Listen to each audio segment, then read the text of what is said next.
দুটি বৈষম্য করা হয়েছে। আজকের এই আন্দোলন কোনো এক ব্যক্তির ক্ষমতা অথবা কোনো একটি পদের জন্য লড়াই নয়।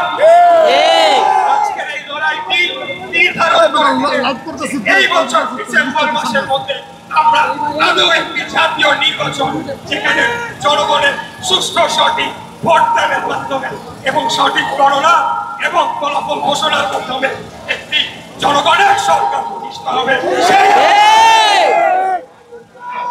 আজকে যে ঘটনাগুলো ঘটেছে ইতিমধ্যে আমি সবকিছু মিডিয়ার কাছে বলেছি, আপনারাও দেখেছেন। আমি খুবই সংক্ষিপ্তে আপনাদেরকে পুরো বিষয়টা আজকে বলতে চাই, খুব সংক্ষিপ্ত, কিন্তু আপনাদেরকে বুঝে নিতে হবে। এই মামলাটি করা হয়েছিল 2020 সালের 1 ফেব্রুয়ারি আমার নির্বাচনের 30 দিনের মাথায় ইলেকশন কমিশনের যে ট্রাইব্যুনাল সেই আইনটি মেনে দীর্ঘদিন যাবৎ কোনো প্রতিকার পাই নাই। দেশে আইনের শাসন ছিল না।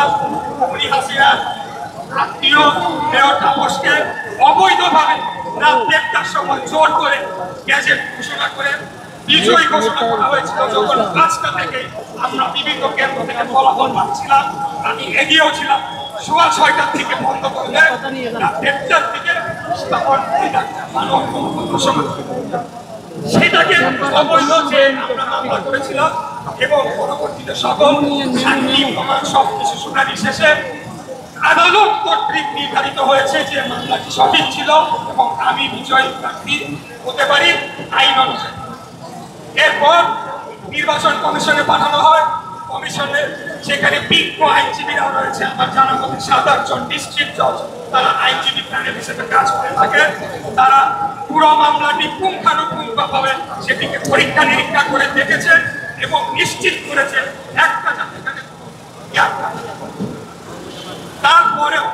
তারপরেও এক অদৃশ্য চাপে নির্বাচন কমিশনকে বাধ্য করা হলো আইন মন্ত্রণালয়ের কি মতামত চাওয়ার জন্য।